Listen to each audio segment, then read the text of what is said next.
Please welcome to the channel Life's Wisdom Unleashed, adding value to book reading.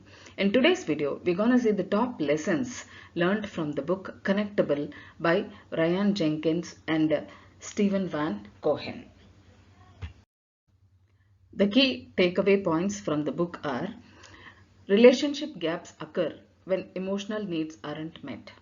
Showing up clean and curious can help you bridge the communication gap. Be sure to listen with curiosity, suspend your bias, and use positive nonverbal communication to better engage with others. Being interruptible can move your team from isolated to all in. Relationships are stronger when people respond to one another's requests for connection. You must be present with the people in front of you to help them feel seen, appreciated, and included. The authors discuss Connectable in 4 parts. Part 1. Loneliness, a silent sweeping epidemic. Part 2. Belonging, the antidote to loneliness. Part 3.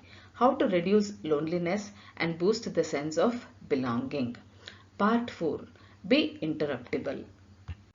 Coming to Part 1. Loneliness, a silent sweeping epidemic. The loneliness lowdown. Loneliness is a subjective feeling stemming from lack of trust, closeness, and affection from loved ones and community. It is categorized into 3 dimensions that are defined by the type of relationship that is missing. Number 1. Intimate, that is absence of a significant someone. Number 2. Relational, the absence of quality friendships and family connections. Number 3. Collective, the absence of community, social identities, or active networks. The authors give us the modern causes for loneliness. Loneliness is spreading due to 8 major contributors. Number 1. Being busy. Number 2. Technology. Number 3. Dependency shift. Number 4. Immediacy or urgency. Number 5. Remote work. Number 6. Always on work. Number 7. Professionalism. Number 8. Lack of purpose. By having a better understanding of loneliness and its causes, you can focus on how loneliness is showing up at work and impacting business results. Loneliness at work.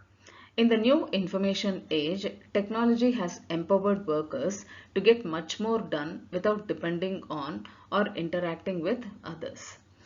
That disconnect can encourage loneliness to manifest in different ways.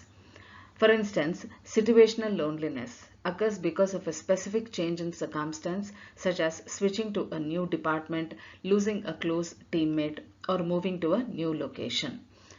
And next, differential loneliness. This occurs inadvertently when a discrepancy exists between a person and a larger group, including not having a similar amount of time to speak at a meeting, traveling more than others in a similar role, or not being as proficient with the new technology compared to peers. And next is intentional loneliness. This occurs because of a deliberate and malicious act, such as blatantly disregarding someone's feedback, purposefully excluding someone from a team event, and deliberately overlooking someone for a promotion. The authors also suggest us an antidote to loneliness, that is the sense of belonging. So part 2 is about belonging as an antidote to loneliness. So creating belonging at work embraces 3 mutually reinforcing attributes. Number 1, feeling comfortable. A sense of belonging means people can bring their full selves to work. Number 2, being connected. Effective connection occurs when workers have a strong relationship with their team and feel connected with an organization's purpose and goals. And next is contributing.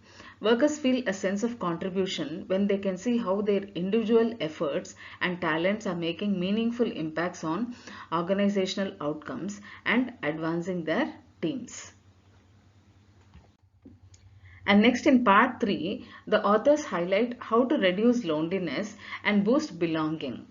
So that further is divided into step 1 as look at loneliness. To get the best vantage point to look at the a full loneliness landscape in your workplace, take the following 3 steps. Number 1. Look at loneliness. Acknowledge the likelihood that loneliness is present and work to understand it. And next, look inward.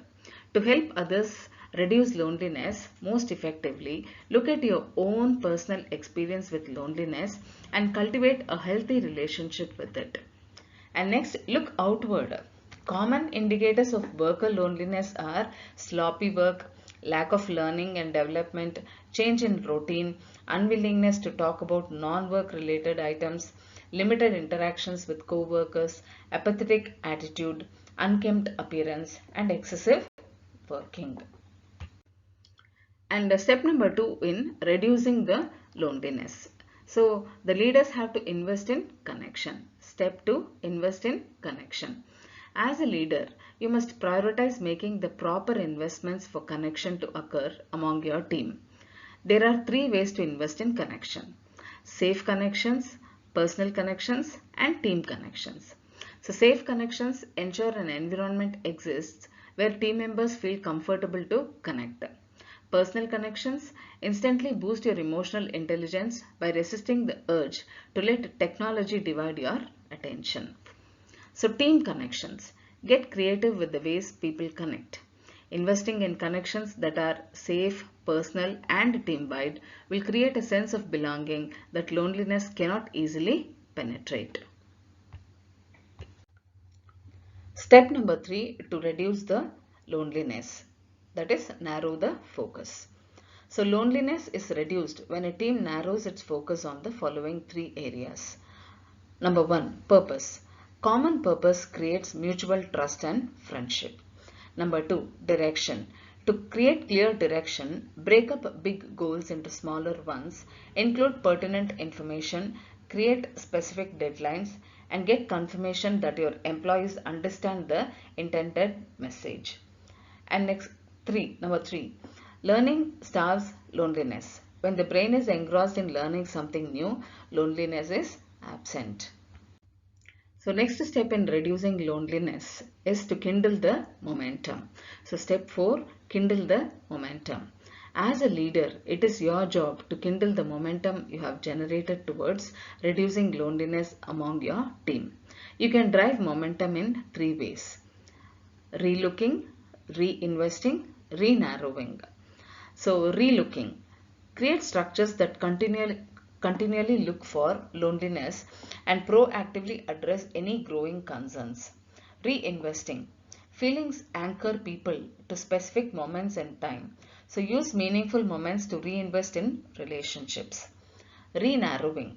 Use captivation to direct your team's attention to what is most important at work. So next important point that the authors convey is an effective leader has to be interruptible. Be interruptible. Leadership focused on people requires a willingness to be interrupted and to do the following. Ensure people feel safe. Make sure that team members feel safe to interrupt without consequence. And next, set expectations. Identify and communicate to your team any absolute distraction-free times. And next is transition well. If the task at hand requires you to complete your thought, ask the interrupter for a moment to transition your full attention. And next is to provide a preview. Ask good questions, speak little or last during conversations, and be aware of your body language. And next point is clarify your role. To engage most effectively, clarify the role the interrupter would like you to play. So know when to cut it short.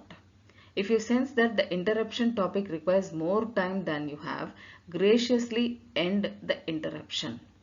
Interruptibility is the mark of a confident, compassionate, and admired leader. Relationships grow stronger when people respond to one another's requests for connection. By making your attention available to your team, you can move a lonely workforce from isolated to all in. So those were the most important lessons to be learned from the book Connectable. Hope you liked the content. If you really like the content, please do subscribe to the channel Life's Wisdom Unleashed, adding value to book reading. Hoping to meet you in future with more such useful information and content from the best sellers. So till then, thanks for watching Life's Wisdom Unleashed, adding value to book reading.